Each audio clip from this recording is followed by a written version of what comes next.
of the next generation Podium lunch forums. Yesterday we had quite an intense first session, actually, looking at the circular economy and particularly looking at the circular economy in construction, which was hosted. Bedankt. Ja, tot straks. Oh nee, je bent er niet. Nee. Well, yeah, that's better. Actually, let me spotlight myself. Then the others will go a little bit through the background, hopefully also in sound. Maybe Shalaja, you can take care of them to put them in a muted fashion. Thanks for that. My name is Paul Gerritsen. Today we will focus on the theme of the accessible delta. So accessibility, of course, accessibility and mobility, everything that has to do with all of the movements throughout this Eurodelta region and beyond, actually. And today this subject is actually hosted by the Regionaal Verband Ruhr, which is very nice. So yesterday the subject session was hosted by City of Amsterdam. So Frank Unite is here in the call, also giving a presentation later on. We also have Luc Boelens from University of Ghent, who has done an extensive study recently, the STICE study that many of you know already, I think, but it's very good to use that as a platform to start off. I think that also was the whole purpose of that. And also we have Cecilia Brown. So nice that you are here co-moderating with me a little bit. We will set the stage shortly after, and then actually you will also together with me host the conversation that we will have at the end. So we will have until 1:30, and we will try to have at least half an hour of a little bit of exchange with all of us, and all the people that are still coming in. Perhaps it's good that I share my screen first a little bit in order to show actually where this is coming from. If you've not been on board of the Eurodelta movement, you might be wondering what is going on here. So perhaps it's good that I share my screen and show a little bit of the background. Let me check if that works.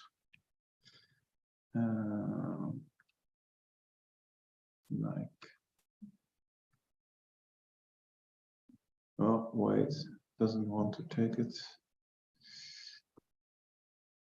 So here we have it. It's visible, right? Yeah, I guess. So perhaps just a couple of slides as introduction for where is this initiative all coming from. So basically it's the third year in a row that we have the next generation Podium for the Eurodelta.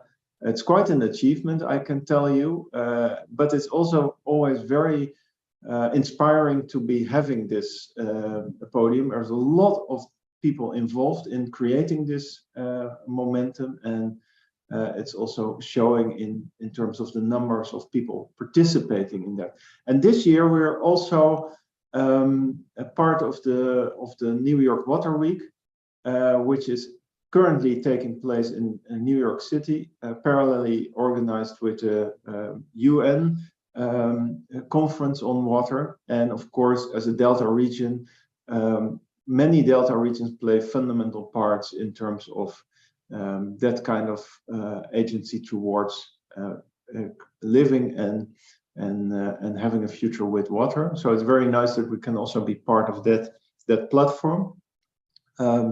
So as I already said yesterday, we had a first lunch forum focusing on the circular economy, circular delta, and tomorrow we will have another one still focusing on all of the water-related issues. So fluid delta will be there tomorrow.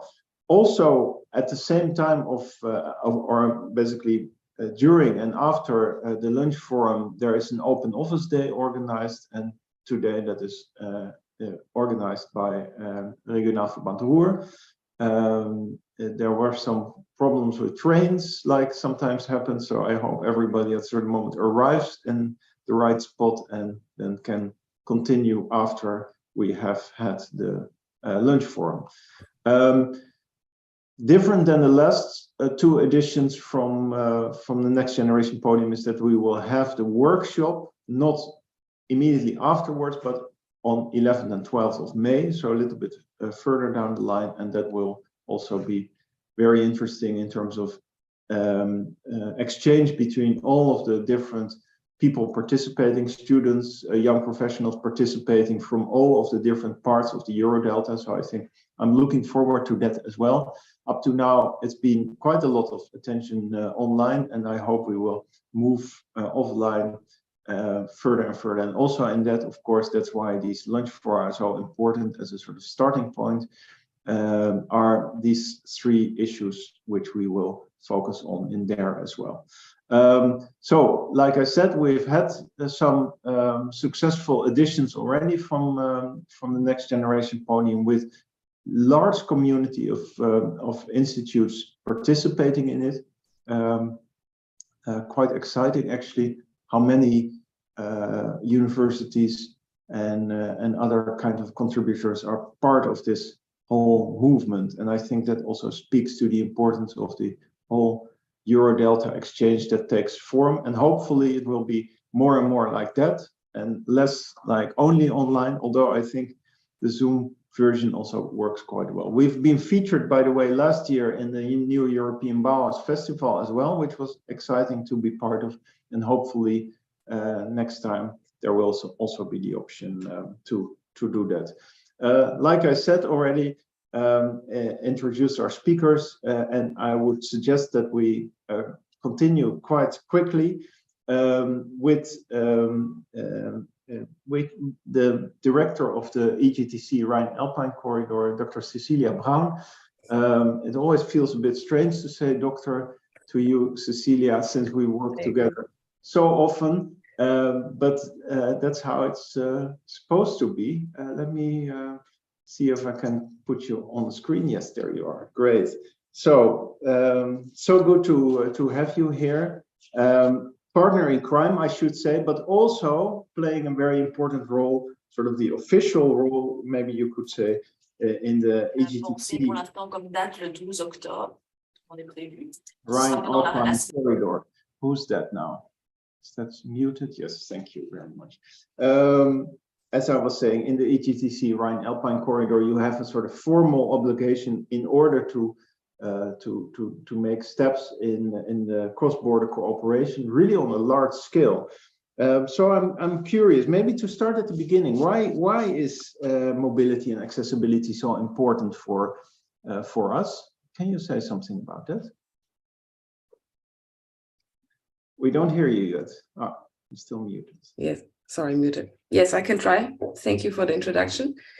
Why is mobility important to us? I mean, it's a very general question. I think it's because it's what moves us. I mean, we are all about movement and we're all about exchange.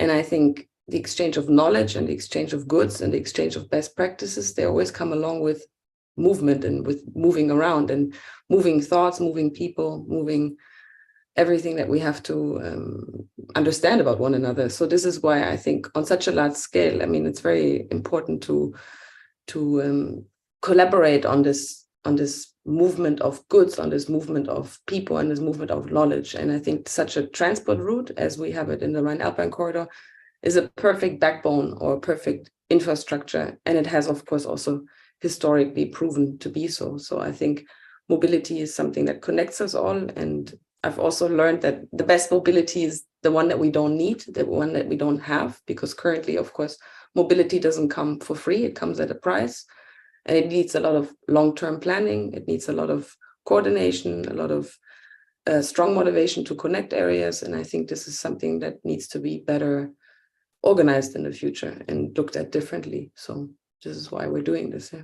And can you tell me something about this EGTC? What does that stand for? What kind of organization is that? Yeah, it's a tongue breaker. It's European Grouping of Territorial Cooperation. It's actually an instrument that was developed by the European Union or by the European Commission, and it helps us also to direct funds into the corridor much easily than it used to be, because it's a bottom-up organization, the EGTC as we have it. There are different EGTCs, but I think on such a macro regional scale as we have it, we're one of a kind.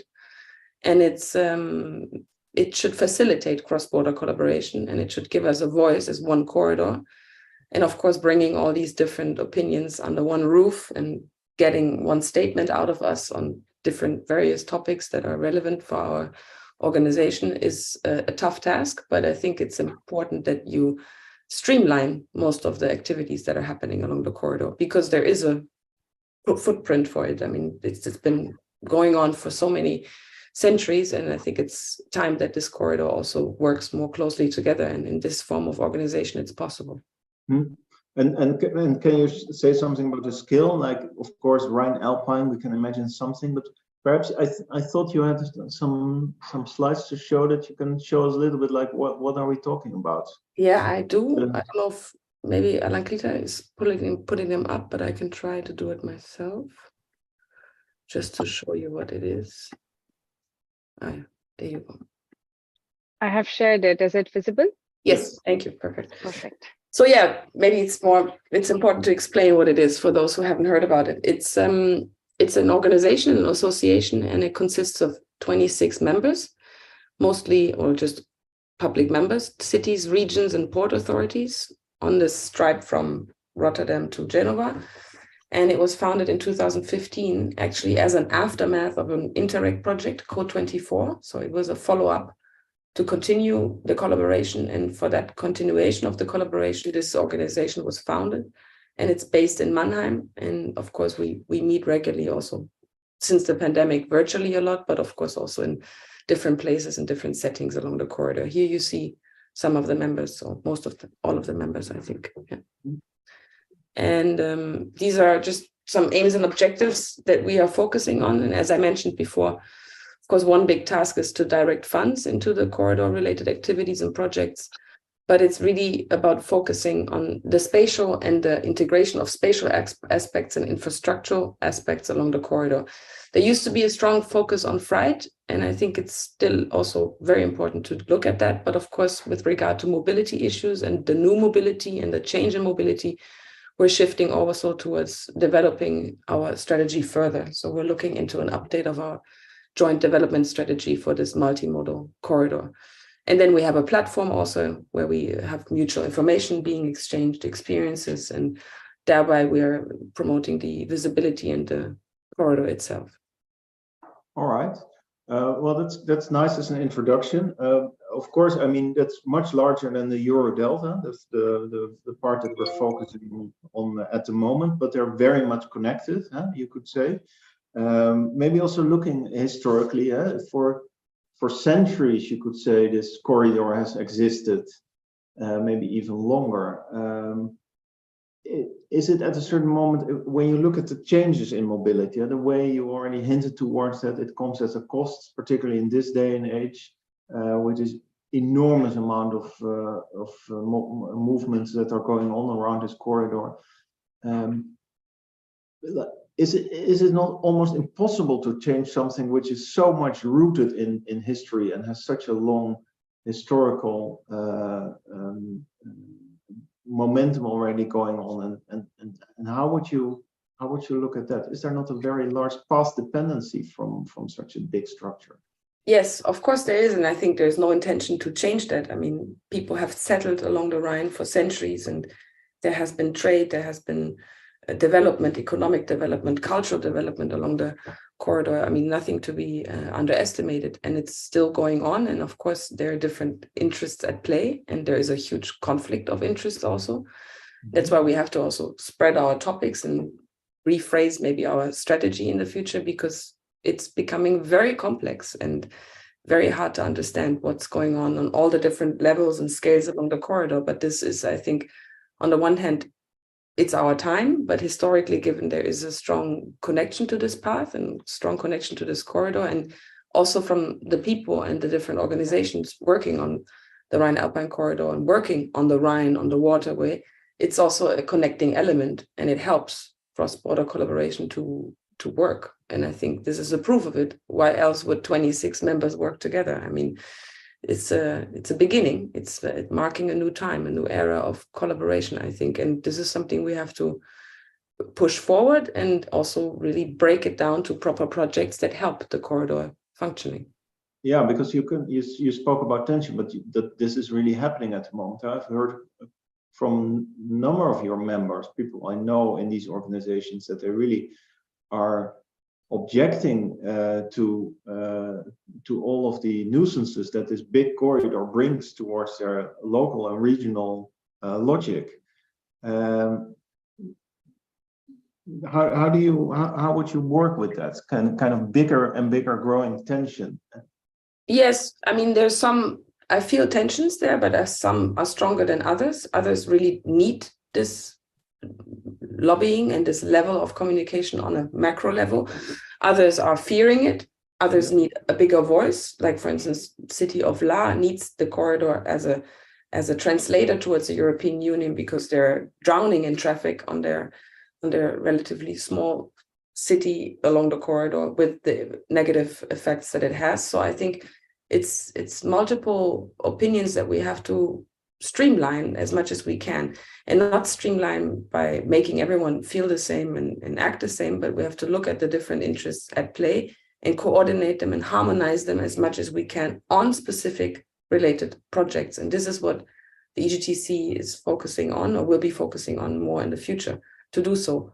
But of course, it's in these mega structures and macro regional organizations, it's not that one director has one way to go. I mean, it's always in a counterplay with your members and with the ongoing projects, and streamlining them the best way we can and finding synergies, frankly. This is also what the European Commission wants. That's why we're meeting in a couple of weeks from now, again, with the big high-level meetings in Amsterdam, actually, on streamlining the synergies projects along the corridor. And this is, I think, very important because there's so much going on.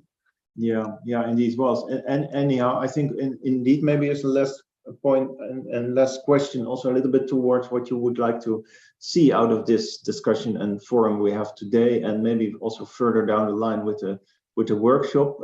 Yesterday there was a new IPCC report coming out, telling us basically we have to act now, otherwise the 1.5 degrees rise is out of view.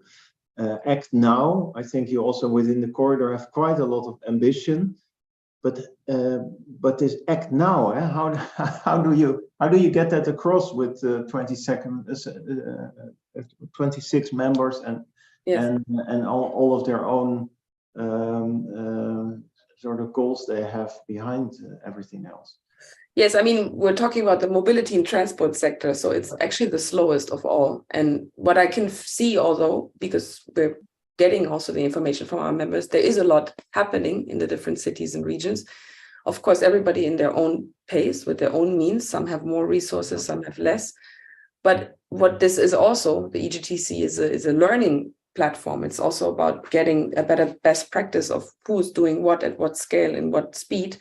And that can also push some of the incentives that we're currently working on, because of course the idea is also to greenify or greening the corridor in many ways, especially the waterway, the ships, the infrastructure, also improvement along the corridor, and also better rail infrastructure, of movement shift from aviation to more rail and to more waterway transport. And I think this is something that the EGTC is looking at and is definitely paying attention to, and we need to, by this, also adjust our strategy. So one of the first steps, you can't just do it without a plan, is to coordinate once again, according to the new circumstances and challenges that we have to find a way to adapt our strategy. And this is what we're looking into now with another Interreg project hopefully in the next months to come, if we get it approved. So we're also looking into developing our strategy, but also some crucial pilots along the corridor, and pushing these pilots with our members, because we have a strong member network also within the Interreg project. So this is something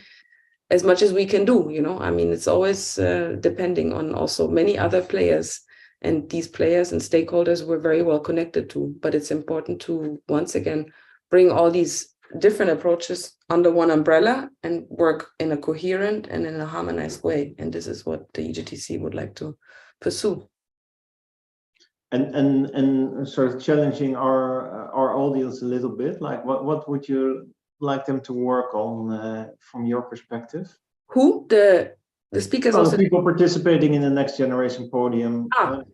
Sort of well, I think we do need out of the box thinking, also especially in such a slow moving sector. I mean, I'm very curious to hear what the next generation has in mind and what it's actually really needed in the regions and cities they come from, and what the projects they're currently working on, how they can also be upscaled and deliver a bigger message to our members. Because of course we are nothing. The EGTC is nothing without its members, and its members is very much bottom-up organized. So we're looking also into the next generation playing their thoughts towards our members, and then with our members we can upscale it and make it become heard on a bigger level, and maybe direct more funds into actually realizing these projects. I think that would be the greatest goal. And today also, just one thing about the circular economy. Yesterday I thought it was very interesting. Circular economy is highly important and needed on a Delta level, but it will be not working if you don't have a proper infrastructure and mobility system as a backbone for it. So mobility is maybe not the easiest subject to grasp, but it's definitely the movement, the accelerator of many other challenges that we have ahead of us. So we should get this started as soon as possible, but we know it takes time. So let's bring in good ideas from the students to accelerate this motion. All right, great. Thanks so much. We will be co-moderating the open discussion after the two presentations that we will have now, actually. And I would like to start by introducing Luc Boelens. Luc, I think you are there. Yes. There you are, indeed. I've put you on the screen. You are a professor at the University of Ghent already for quite some time, and already before that you were very much involved in all of the topics that you are now also having as your topics in being a professor: urban planning, spatial planning, mobility planning. You've been working for both yourself as a practitioner and as a part of government organizations. So you've seen quite a lot, and therefore also were the right person to answer to the question of the STICE report. And you've done so with a whole consortium of people working on that. And would be very nice if you could sort of present that to us, and then we can have that again, because we've had quite a lot of discussions about that report, and see how we can get that further. So, Luc, the floor is yours. Go ahead. Thanks, Paul, for your introduction. Could you put up my presentation? I don't know, along Grita or... Grita is doing that. Okay. So one minor adaptation. I was professor spatial planning at the University of Utrecht for 10 years, and then after that for Ghent University. But I'm in a pension since the 1st of March. And I'm now on the other side of the Alpine Rhine corridor in Liguria, helping out this region with their strategic vision since then. Okay, next, please. But I will talk about the STICE report. That's a targeted analysis of the ESPON 2020 program. And the target ESPON is the European Spatial Observatory Network. And in the last program, they had a targeted analysis where stakeholders could propose their own research, and some have done that. 2, 4, 6, 8, 9 stakeholders with the help of isocarp metrics. 4 from the Netherlands, 2 from Belgium, 2 from Germany, and 2 from France. You see them listed over here. And they asked for a mobility research of the Eurodelta. And we executed that with the help of my friends Tractable, CE Onderzoek, Goudappel, and Ruprecht Consult during some 1 year, 1.5 years. Yes, next one, please. And the context was to moving up a gear in the Eurodelta with respect to sustainable transport and sustainable mobility. And the main study objective was to explore if and to what extent the strategic urban region of the Eurodelta could be moving more to a greener mobility according to the Green Deal. Yes. Please, next. And we did one back, please.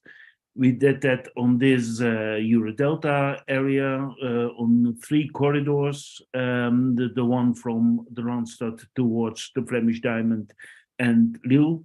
The other one through the Randstad towards the Rhine-Ruhr area, and the Lille-Brussels corridor also towards Germany. Yes, next one. Please, yes. First, we have done an analysis, the reference model. Then we have the baseline scenario. We have looked into the external trends for this baseline analysis, and then we did a policy analysis because we looked that the baseline scenario wasn't sufficient to reach the goals from the EU Green Deal. Yes. So first we went with the baseline scenario. We didn't look only to the Eurodelta, but also to an external mobility from these regions in this map. Yes, next please. And there we also looked at all the existing policy measures which were on the European level, the national level, and the regional and provincial level. And then we came out with an estimation of what would be the result. Yes, please, next. And for instance, with regard to the CO2, the coal dioxide impact for 2018, 2030, and 2050, we saw with the existing measures, we could also diminish the effect with some 50%. For instance, back please. Yes. For instance, passenger transport, but also for freight transport. But that wasn't sufficient for the goals we have set in the EU Green Deal. Therefore, yes, next one, we needed additional measures. We had listed, I think, something about 30 measures, additional measures to come up with to reach the goals of the Green Deal. But in the end, the stakeholders decided to have these 4 measures. I won't explain them all. Yeah, next, please. I will only go into the aviation shift and the zero emission zones because they were the most effective. Yes. The aviation measure was to have a shift on short and mid-range distances from plane to high-speed train. Yes, next one. Because we saw that there is still much flying going on from and to the Eurodelta on short distances, and we've listed that short and mid-range distances up to 700 kilometers. And we have looked into all the 30 airports in the Eurodelta, but in the end, only 4 of them still served on regular basis those short aviation distances, and that was Amsterdam, Schiphol, Brussels, Zaventem, Düsseldorf Airport, and Cologne. Yes, next one. And here we see that in total we have looked into the numbers of 2019, so before COVID, because that was more more reference basis, we should say, and that at least still 20 to 25 million people on a yearly basis fly on those short distances. Yes, next one. For instance, when we look at Düsseldorf airport, we see that still from Düsseldorf to Berlin, there's some 1.2 million passengers pax, which going up and down between Düsseldorf and Berlin. And that could easily be done by high-speed train. The high-speed train is only 10 minutes. It takes more than 10 minutes with for and after transport. And you see that in this green bulk. And we have looked at all the distances on those areas. And we have only looked into the distances which were less than 60 minutes difference. More we didn't look into. So we have skipped here Zurich from Düsseldorf, and we also skipped Dresden, which was more than 60 minutes. But that we are still speaking about 4.8 million passengers per year from Düsseldorf to Düsseldorf Airport. Yes, next. We have also looked into the other airports and then tried to see what would happen if we go through that shift. And here you see before what is happening at the moment with the high-speed frequencies and after. And after these frequencies, you see that when we do the shift on a daily basis, we could double the frequencies in the rural area and also in the Rhine area, and even, for instance, towards there would be a new service towards Eindhoven, a doubling towards Hamburg, and also to Berlin and to Frankfurt. So when we do this measure, and you could easily be doing that because you can say as a public authority, we don't fly on those distances anymore, we don't give the slots, you get a frequencies of something about 10 minutes, 15 minutes, for instance, between Duisburg and Dortmund with high-speed train. The impact is enormous. You have got a major impact with regard to CO2 reduction. You've got also a major impact with regard to noise pollution. For instance, in Düsseldorf, it is more or less 20%, yes. But we also need then additional infrastructure measures. We have also already looked at that. Until 2030 and 2040 and more, and 2040, 2050, we are speaking about something about 30 billion euros. That is something about 1 billion euros each year. And that is more or less also already sometimes reserved in the existing budgets from the authorities. Yes, next one. And to make this work, we have also made a policy roadmap for this shift.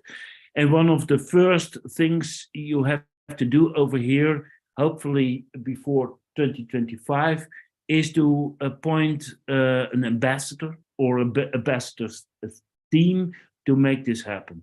You have to convince the slot coordinators that they don't give slots anymore on those short distances, and you have to speak with the ICE and the Thalys and the Eurostar to upgrade and to upgrade the services in and towards the Eurodelta. Yes, next one.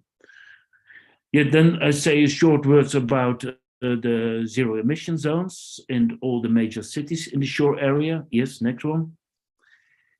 We've got also lots of low emission zones in as well, the Randstad, as the Flemish Diamond, as in Lille, the metropolitan area of Lille, and the Rhine-Ruhr area. Something about 20 cities are already within the Rhine-Ruhr area, which has got low emission zones, and you can easily move that up, gear that up towards zero emission zones in the coming 10 years. So at the moment, you have got, for instance, the Euro norm 3 or 4 for cars. You can do that in the next couple of years to 5, and then in the end until zero emission zones. And that would have a major impact, not only on the cities itself, but also on the car mobility towards and from those major cities. Yes. It would, but you should harmonize it in the Eurodelta and perhaps even in the Rhine-Alpine corridor, because otherwise you don't have a level playing field. So there are benefits and disbenefits, and you can avoid the disbenefits to have those level playing fields. And that would have a major reduction with regard, for instance, the CO2 emissions with regard to passenger cars and also to freight. Yes, next one. But we've also looked in how can we make it possible. So we have spoken to the automotive sector, and they said we can't change all the cars in such a pace towards, for instance, electricity or hydrogen. So there are technical problems. So we have to also to combine it with the mobility as a service measure in order to make this work. So that you have use a zero emission car in order to make this happen. Yeah. And also here we have a policy roadmap for the zero emission zones in major cities. Also here you have set up a dedicated system and a dedicated task force to make this happen on the Eurodelta. Next one. So overall analysis, we have done this also with the other measures. In next one, please. So the conclusion is that Eurodelta has got a great potential to set an example in Europe in the pursuit of achieving sustainability goals. With these measures, with these 4 measures, we can reach the EU Green Deal in 2050 to climate neutral mobility with regard to the Eurodelta, and therewith the Eurodelta could also a major example for other regions in Europe. The most important impact has got the zero emission zones for cities up more than 100,000 inhabitants. The low-hanging fruit is the aviation high-speed train shift measure, and said the zero emission zones has to be combined with an upgrade of the mobility as a service. Yes, next one. And therewith, Eurodelta could also be a major example of other regions. So we could do that also for other regions, and also here at the moment, I'm trying to include that in the policy measures here in this region. Yes, thank you for your attention. Hope I will have stayed in time. Yes, thank you very much, Luc. Indeed, you've stayed in time quite surely. Also very interesting in terms of the way you sort of typify these two. You, on both cases, you say actually it's easy to achieve, which is actually something we need, because we need this kind of speed in order to make some progress in this regard. So I'm well, maybe that's good to pick up on in the discussion later. Like, how is it that if it's so easy to achieve, it's so difficult to get that moving still? Huh? you can really feel the tension, actually. So we will keep that for the discussion later. Thanks for now. I will move to the second speaker, Frank Rionet. Welcome. You work for the Ruhr Metropolis, the Ruhr Regional Association, as it's called, already for quite some time. Yep. And you're also hosting this issue, which I believe also my own personal experience in the Ruhr area is that this is indeed mobility and accessibility is a major issue in the region, and I'm very curious about your. So please take the floor. Yeah. Thank you very much, Paul. Well, mobility is the #1 topic in our region. There's a lot of discussion on mobility, but it's quite difficult to achieve the targets we would like to achieve as a regional association. But let me tell you, problem is we are a region with about 4.1 million inhabitants, but due to our political structure, we're having 11 cities, 42 towns in 4 counties. It's quite difficult to get them all together into the same boat. So that's quite a challenge to get all these regional and local players together to the one target, reducing CO2 emissions, getting down to 0 emission. On the other hand, the region, a little bit of public publicity now, is also an economic important region nowadays, and not just only the industrial heartland, over 70 corporate headquarters of the top 100 companies, but also 24 universities with about 260,000 students, and not to forget the cultural aspect, 200 museums within the Ruhr area. But coming to the question of mobility, well, we try to develop sustainable mobility for the Ruhr metropolis for about, let's say, 9 years now, but in that time we worked on a lot of topics and we worked out 6 guidelines and objectives for bringing mobility forward within the region. And that means we are not only looking internally into the Ruhr metropolis itself, but it's quite important to see what is going on the connections to external regions, like within Germany, the Rhineland, or the Netherlands, Belgium, etc. The other thing is, when we're talking about mobility, we have to talk about business and logistics. So that's also an important part of mobility development within the region. And, well, what we have to do also, we have to look at it with, well, regarding that we have not one metropolitan region here, but we have metropolitan areas, and we have also rural areas at the boundaries. So we need spatially differentiated solutions for mobility and transportation within the rural area.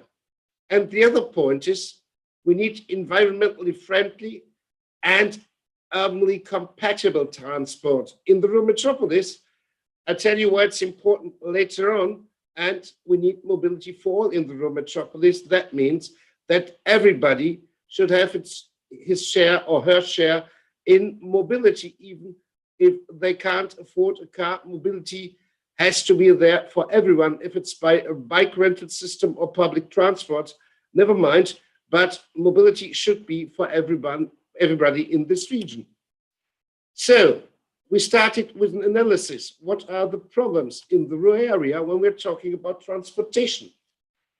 And one of the problems is that we have a very high percentage of car drivers within the region. 58% of all journeys are carried out by car, and only 10% of the journeys are carried out by public transport. If you see the example Cologne or Munich, Berlin public transport is 25%, and car is only 33%. So there is a lot to be done to get the numbers of car transportation down to the level of Cologne, Berlin, or Munich. And that's our target. we have the political support to get the modal split to 24, 24, 24, 24, which means 25% for cycling, walking, public transport, and individual car. So another problem, we have a good transportation system within the region, but there are 11 towns within the rural area which are not connected to passenger railways. So 270,000 inhabitants within this region don't have access to rail transport. So there is improvement needed, and we are working on that too, together with the public transportation authorities, because we are not responsible for the planning of rail transport within our region. So what comes out of this analysis? In the end, we are coming to pilot projects. We started having about 36 approaches for action, practice-orientated, target-orientated, innovative. And what we were working out was, well, what courses of action could we do? What comes out of these 36 ideas? And we had ideas for more than 150 projects. But then the problem was we are about 6 or 7 people here within our team for regional mobility. And how can we work on all those projects? We had a working group with local authorities, Chamber of Commerce, etc.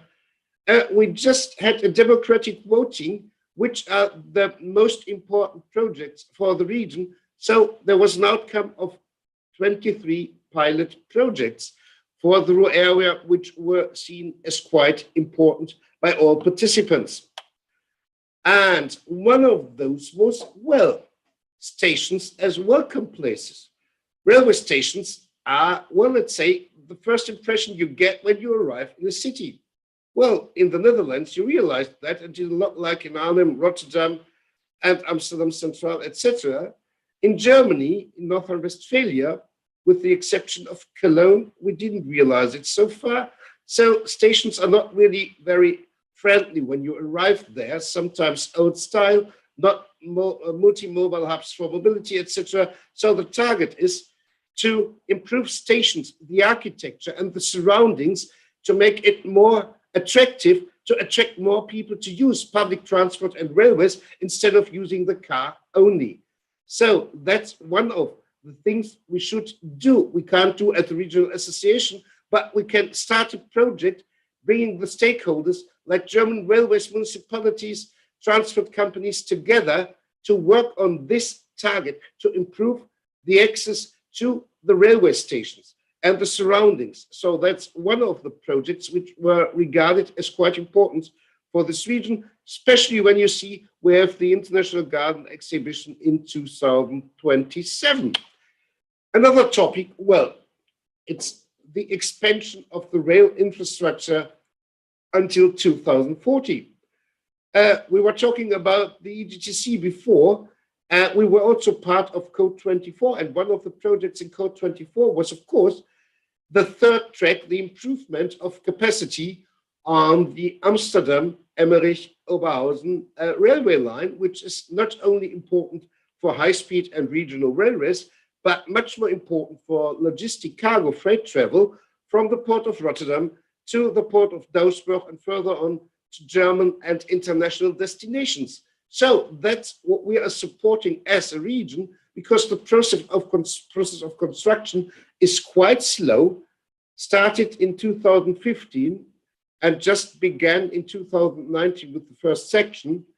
And the problem was that many local authorities were opposed to the extension of this railway line because they said railway means noise, means interruption at night, we can't sleep well. So everybody was opposed against the railway line. So we had to do a lot of work and cooperation with local authorities to convince them the project is important. And for the reduction of noise emission, we have so many measures that it's an advantage if you get the third track and the new modern system of noise barriers, etc. So sound barriers. So the project is going on now, but unfortunately it won't be finished, I would say, before 2029 in a way. And for us, it's not only that corridor which is quite important.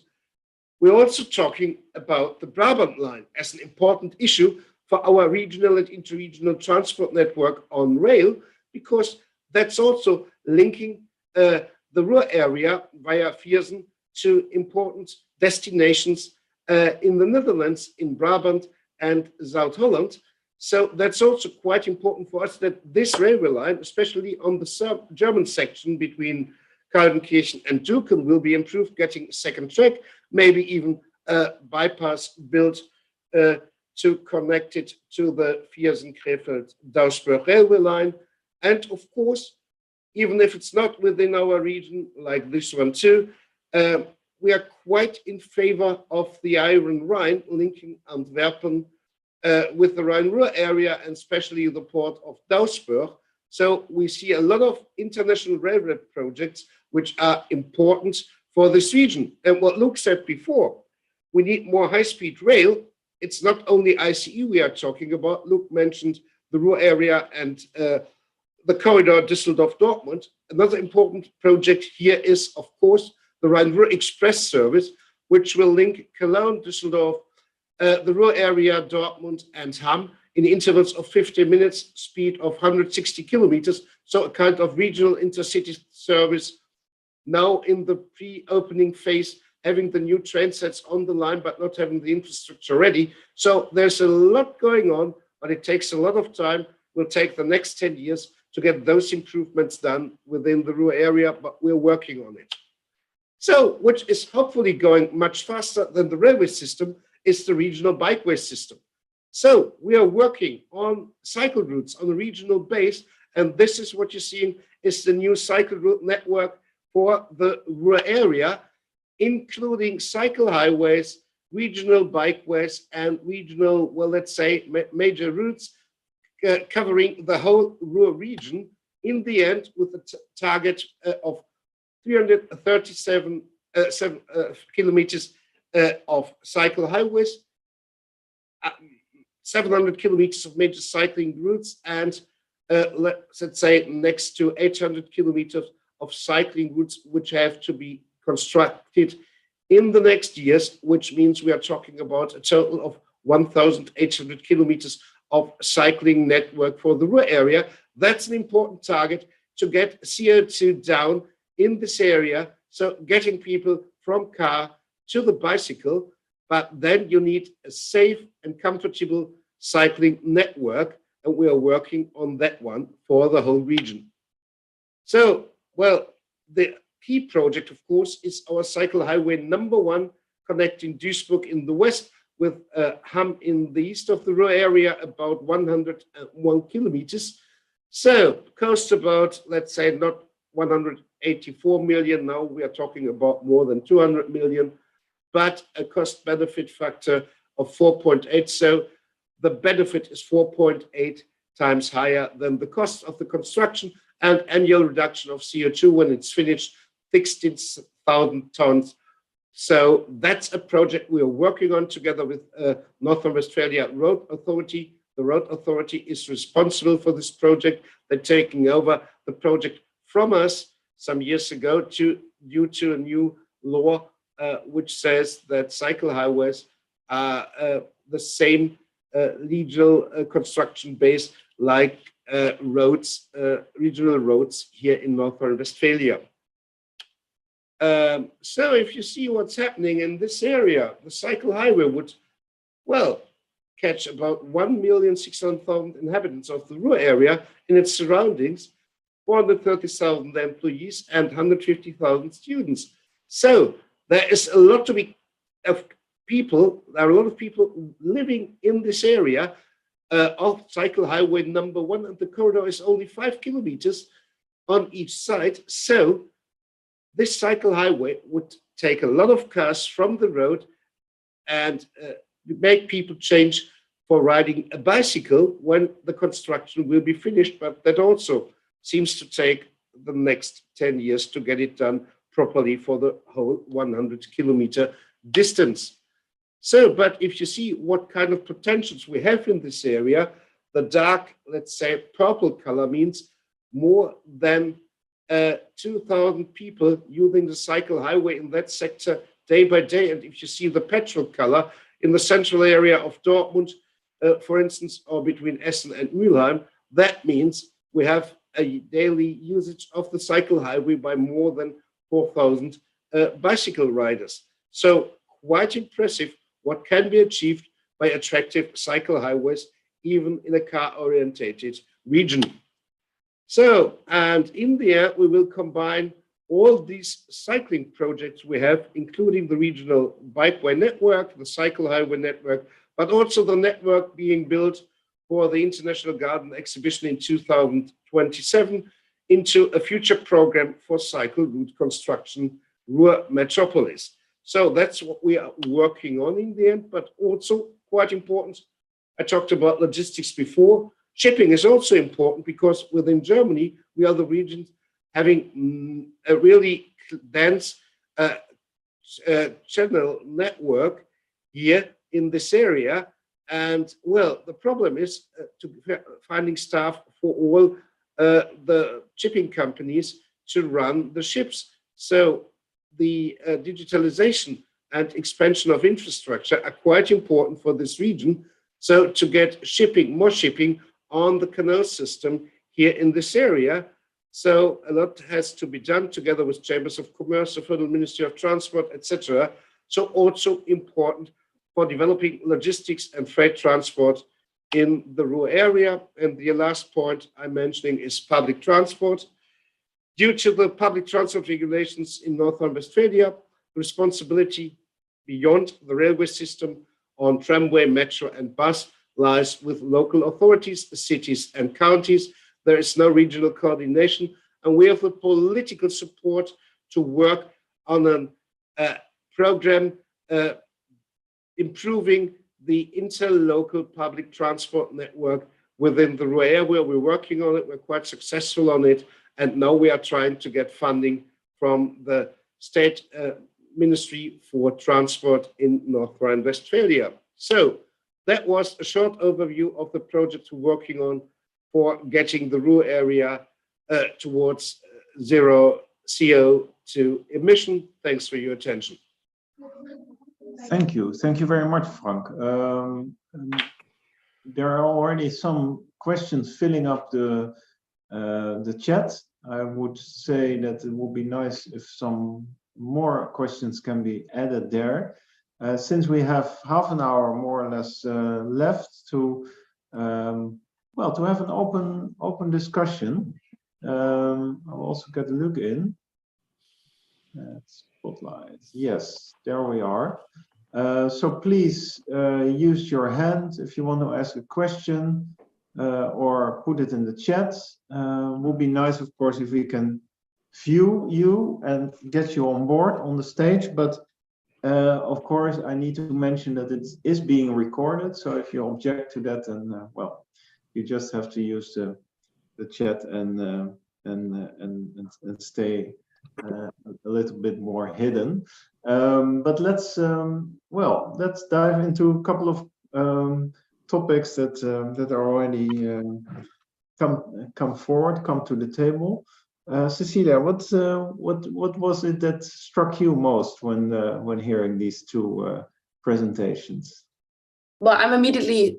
Can you hear me? Yes. I'm immediately thinking, how would it be possible to connect the two presentations and the inputs? And I think, of course, if I listen to what Luc says on the STICE level or the STICE results, and they are rather abstract at the same time, very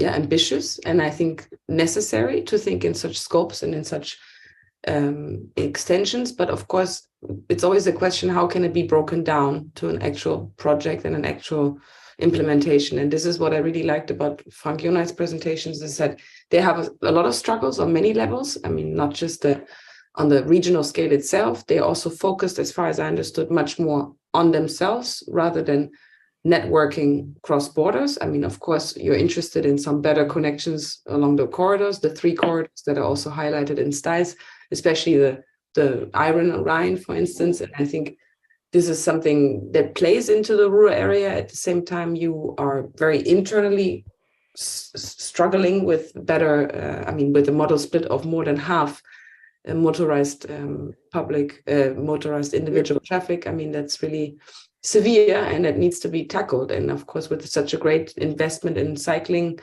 network, this can maybe be a good new supply system that you're offering. But I was wondering, is there a demand for it? Do you have actually have you done any analysis or studies also on what do the people, the participation, the bottom-up movement, what do they want to do? How do they want to change their shift movement and transition? It's quite difficult because we have this idea, promoting cycling on a regional base, getting the percentage of cyclists up to 25%. Reality is we are talking about 8 to 10% of cyclists in this area. But that is because we don't have a good cycle network. Many cycle routes are just being painted on the pavement. So that's not really a cycle bikeway. It's just a way. Half of the pavement is for cyclists, the rest for the pedestrians. So that's not quite attractive. We are working on that. And the other problem is, problem to achieve that target is it's not so easy to get politicians to accept that car driving is not everything. And there also need to be restrictions when you are promoting cycling and cycle lanes. You maybe have to take away lanes from the car. And that's quite difficult to be achieved. And the point is, the cyclists are supporting our ideas, but when we're talking about like environmental organizations, we have a lot of trouble because they say, if you're building a cycle highway, so like a road, so that means a conflict to nature because you're using asphalt, concrete, etc. to build a new road, even if it's only for cyclists, and that's not good for the environment. So there are also discussions, does a cycle highway does it have to be, built like a road, or could it just be, an ordinary way to cycle without concrete, without asphalt implementation, so just using natural sources, which is not very attractive because we see where we don't have modern cycle bikeways, people are not using them except in summertime, but they're not using these routes when it's raining or when the weather is not so good. So there is even a conflict within environmental organizations. Do we support cycle highways or don't we? So it's quite difficult. And that's a discussion we are facing even within the ministry, because the Ministry of Transport nowadays is not only transport, it's environment, nature, and transport in one ministry. So the conflict now is even within the ministry responsible for mobility. But that doesn't make it easier in a way. So that's where you come from, sort of actually very good idea, very simple idea. Maybe we could even say easy, as Luc would say. And then the reality is much more difficult to cope with. Luc, I'm curious how you react to that, because basically I feel with you that I would also say, like, well, it's not that hard to achieve. Like these goals are so clear. How do you see this connection between your plans and the reality of Frank's work?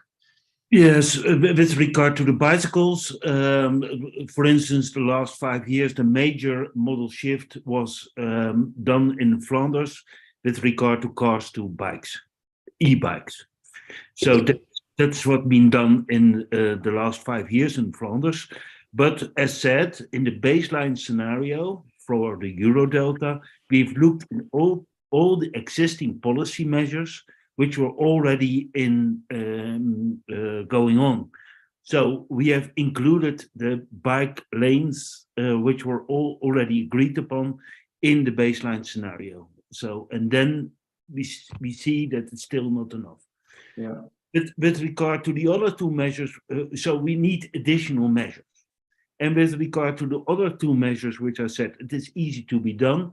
Of course, that's not so easy, but it is, who is in charge over here are the public authorities. So the public authorities can decide we don't fly and we don't give slots anymore below the 700 kilometers to the airports. They can decide on that. Yeah. Of course, you have to harmonize. You have to harmonize it. And of course, I'm not sure. Last week we had an election in the Netherlands, and the province, now the farmers are in charge, the Farmers Defense Force. So I'm not sure if they will agree upon this measure, but public authorities can do that. The same is with regard to the low emission zones. Public authorities can say, okay, we do only allow zero emission cars into our cities. And that is already going on. It can be stepwise, so you don't have to do it in one blow. And of course, it will have an effect on the spatial dimensions. And some of my master students, which I still have, are looking into that, or for instance, for Brussels and for Antwerp at the moment. So, of course, it has impact, but you can decide as public authorities. Yeah. To the other measures, it will be very complex, especially with regard to the change of behavior. That's not easy to be done. We've looked into that the last 40 years. So that is... those are more difficult measures. But those two I've mentioned in my presentations. You can do that as public authorities very easy. But Yeah. of course, you have to harmonize it, and you have to have a political will to do it. Yeah. Okay. I have a question. Yeah, I pulled you in. You had a question already in the chat about a proposal for hubs, circular hubs for freight and passenger, but perhaps you have another question as well. I don't know. Please come in. Yes. Yes. Hi. First of all, thank you for the lecture. Both were really very informative. I have one question which I already put in the chats regarding circular hubs. And my second question is regarding when we were talking about the high-speed rail connections and bringing dependency from air travels to high-speed connections. How much and what kind of proposals are given for cross-border connections? Because right now what I see as a commuter, I think time and cost are very important factors for commuters, and that's the reason why most of the people are dependent on cars. And what kind of efforts are made to bring those things into reality, to bring this high-speed rail system, and particularly when we talk about these 4-country borders, so there are different rail systems that are working, and I don't see really like they're in coordination with each other. Yeah, maybe I can say something to this because it's a very interesting question, and I commute a lot on this corridor, so I know the struggles and the difficulties. But for instance, in Switzerland, it works very well because they have a sort of, they call it a takt, like a quarter-hour takt or half-an-hour takt. So it's all coordinated and then harmonized within the country. And of course, it's a small country and it's a very developed country, but you really don't wait more than 5 minutes of transitions, and then you can cross the entire country within 3 hours. And of course, when you go to Basel, for instance, when you cross border, there's always such a delay towards the German network. This is not harmonized well. Of course, Germany is a bigger country and they're looking into the so-called Deutschlandtakt, which is again being postponed to its completion in 2030 or 2040, 2050. But I think this is exactly what it needs. I mean, it's coming too late, and a lot of infrastructure projects are coming too late on the railway infrastructure, on the high-speed network. But we have to look and cooperate and collaborate much more with the other systems and the other networks and harmonize them. So I think this is what I feel Germany is looking at much more now than ever before. They're really copying the Swiss system as much as they can because they see its success, you know. But to add to that, we have looked into that in the Stais report. One measure was to improve the cross-border travel over there. And of course, that has a major impact on the region itself. But for the complete Eurodelta, it is of minor input. And it is not easy to be done, as you said, Cecilia. So I've got some 30 years, 40 years experience with the cross-border travel between the Netherlands and Belgium and Germany, for instance, in the Limburg area. And there you need to have, to harmonize the Deutsche Bahn with the MBS and with the Dutch railway system. Mm-hmm. It is not easy to do that.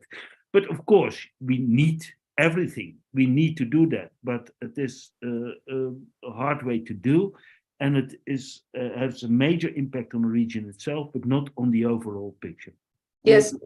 Just one little remark on this, because I think, I don't know where the Eurodelta really starts and finishes, because I see the Eurodelta as a bigger region, especially with regard to the entire Rhine corridor. So that's why I think looking at these tacts and these systems, of course, whatever happens in Basel affects also the northern part of the corridor. I see it on the corridor, because if there are delays with the ICEs that go from the south all the way up to Hamburg, they create such a trouble along the network in, for instance, Mannheim or Dortmund or wherever they're transitioning also with other ICEs, it's creating an impact. So I think this has to be very much looked at and taken into account too, just as a counteract on these cross-border collaborations. I think they're necessary in the areas where there are the biggest and strongest transitions. And I think Switzerland, Germany is one of them.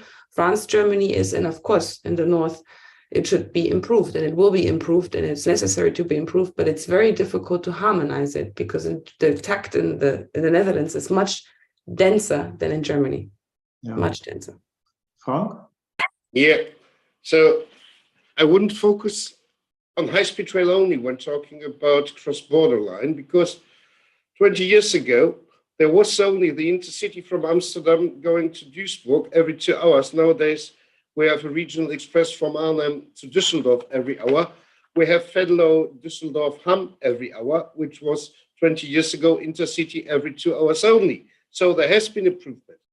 So we have now the regional fare system Rhine-Ruhr connected to the Arnhem region and to Venlo, which got more Dutch passengers onto the railway system. But we have to work a lot on that, because the problem is when we're talking about high-speed rail, we have some corridors within Germany, and most of these corridors are outside the metropolitan areas, because within the metropolitan areas, we don't have the space for separate high-speed corridors. And that's a problem. There is a competition between freight transport and rail and passenger transport. If you only have main lines having 2 tracks for one for each direction, how will you raise the number of trains traveling there day by day? So we need new railway lines, and that takes a long time within Germany. And within the last decades, all high-speed rail was mostly built outside of North Rhine-Westphalia.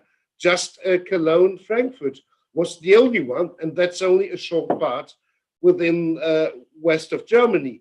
So we are not the high-speed region. So we have to look what can we do also on interregional rail transport, especially when you see that we now get the Deutschland ticket for 49 euros, 1 month, whole of Germany.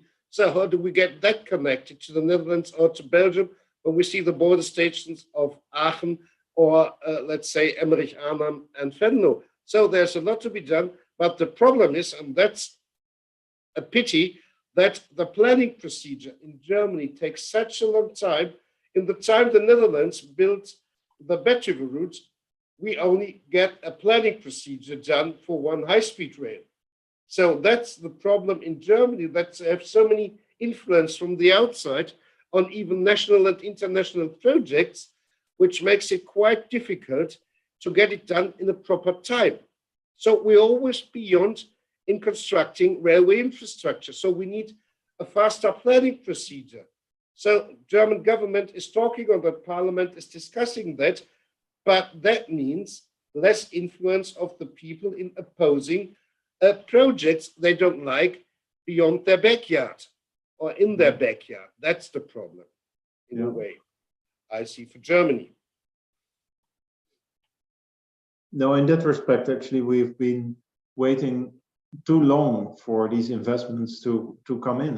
So we knew this already in the 90s, let's say, where there's huge discussions about the importance of this high-speed rail infrastructure, but infrastructure in general, and that has been pushed to the background, and now that is putting us backwards, basically. But still wondering about this this topic of taking measures that you can easily do instead of this. So in effect that you're responsible for, or whether we have to wait for these kind of investments to come forward and only then take these measures. It's always a little bit of chicken and the egg, waiting for the other, and nothing happening at the same time. So I'm curious if we can get some answers from the next generation for that kind of difficult challenge. I can imagine. So let's see. Are there more questions? Ideas? Hi, sorry. I had another question regarding the circular hubs. Yes. So I'd like to know, like, what are the efforts going in that direction, and also particularly when we talk about circular hubs, it's very important who are the stakeholders and where is the investment coming from. So that's something I'd like to know. I mean, this is something I can tell you, and I would like to look at in the corridor, on the corridor scale, because it's definitely also a privatized issue. I mean, this is something the private market is very much active on this. Also, the logistic companies, you know, they have their hubs and their systems where it's hard for us to look into, but we need to talk to them and we need to bring them much closer on the table. But they always choose the easiest and the most economies of scale. I mean, the way that is most lean and not so difficult to them. But of course, this needs to be observed, and there need to be created maps about this. It needs to be developed also in our corridor information system to act on it.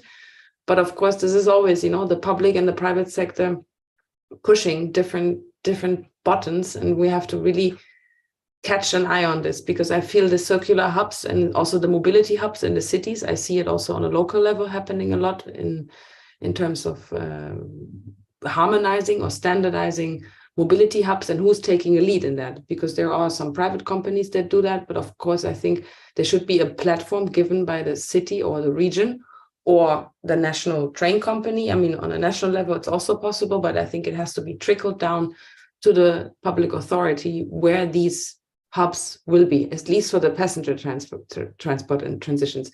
And when it comes to freight, it's tricky, but it needs to be looked at, because it creates these negative effects in the regions, you know, especially for the commuter traffic and for everyone else who's affected by it. And this needs to be localized on primarily now identified, and we'll do this in the updating of the strategy, definitely.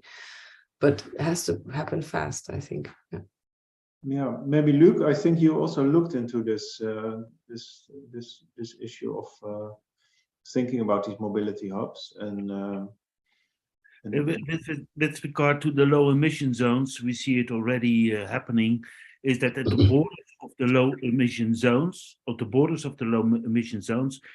there are now erected a kind of park and ride systems for those cars who aren't allowed to go into the zone. So that is already happening in several cities. And at the moment, there are ideas to be evolved that those park and ride systems also serve freight for the inner cities. So and then they become a kind of circular hubs. I'm not sure if it is meant by Hussein, but that they become a kind of circular hubs. And one of my master's thesis students are now looking into this, what it really would mean. And That's because, of course, it has effect on a broader scale for Antwerp and for Brussels, and it has, of course, how much of those hubs you need on the long run. So it is, it is being looked at the moment, but it is a part of spin-off of the low emission zones, I would say. Yeah, so that kind of measure of low emission zones for sort of immediately leads to other kinds of initiatives. Of course, we've had these kind of transit hubs already, also from programs out of the 90s, proclaimed much more, let's say, as a sort of ambition that can be appropriated for that. Frank, do you see this happening as well in your region? I can imagine with such a densely knit region, it's hard to imagine where should these hubs be. Yeah. Because you're always in the middle of something, between something and something. Yeah, I mean, the topic of these hubs is quite important chapter within our mobility concepts. So we need those hubs, but the problem is where to build them, because, well, for start, we need public support, public authorities starting the project, because private enterprises are not so keen on it, to start it. But the problem is to find the right space for these projects. That's the trouble, because when we're talking about hubs, especially for the last mile, for instance, in inner city areas, there is a competition between, well, do we need this space for a mobility hub, or do we need this space for an inner city business company, like shopping or so? So how to use the space within the area? That's the question. Do I use it for logistic, which is not so popular in the inner city areas, but if it's outside, it's not really a hub anymore, or just a logistics hub. So the question, how to use the space and how to divide the space for what kind of project, is a discussion we are facing, and we haven't got a result yet, to be honest. Yeah. But this is also something I think the next generation can help in, sort of reappropriating existing structures, how to reimagine their use in the future. I would like to go to one last topic, which was also raised in the chat, actually, which was about this, what we're doing at the moment. How do you see the reality of the virtual sort of meetings in respect to the impact on mobility? Do we really need to move so much about always? We've seen in Corona times that we can well live without that. Actually, for my own personal experience, I thought it was a blessing in disguise, of course, not having to move constantly everywhere all the time. Shouldn't we just focus much more on cutting down the amount of movements? What do you think? Frank agrees. Yeah, well, the reality for me is, even without Corona, we have reduced personal meetings because due to the reduction of time for journeys. So I only have video conferences most of the time, but yeah, that means less mobility, but it also means less contact, less information, because now we are talking on an official topic. So when the conference is finished at 1:30, video screen off, we are leaving. Last meeting in Brussels on STICE, we had a lot of conversation on other topics, on other interesting projects, so we could work together, so that we don't have today. So it's an advantage for mobility, less transport on road and rail. But on the other hand, my politicians tell me, well, we need more business, tourism, etc. So because the business of the hotel went down in Corona times, so there needs to be more journeys, more tourist travel, etc. So yeah, two sides of the medal in a way. I don't know. Luke, But Paul, I agree with you, of course, we have to do that. But I'm very surprised how quickly it goes back to the old levels after COVID. So especially with regard to aviation or with car mobility, last week I've read an article that in the Netherlands there are as much as cars at the moment as there are 18 plus people, inhabitants. So it is, yeah. I don't know. in itself. We should, yeah.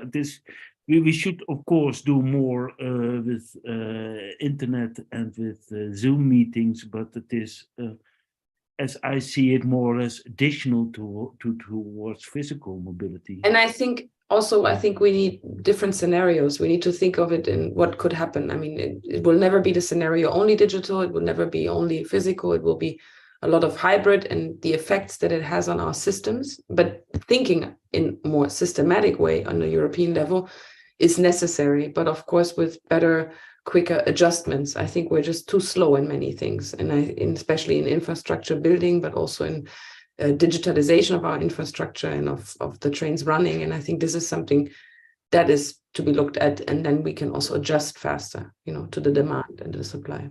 And this, of course, is also quite a challenge to imagine. Like, what kind of places do we need for that? I mean, we have now all kinds of virtual backgrounds also to hide the places we are at.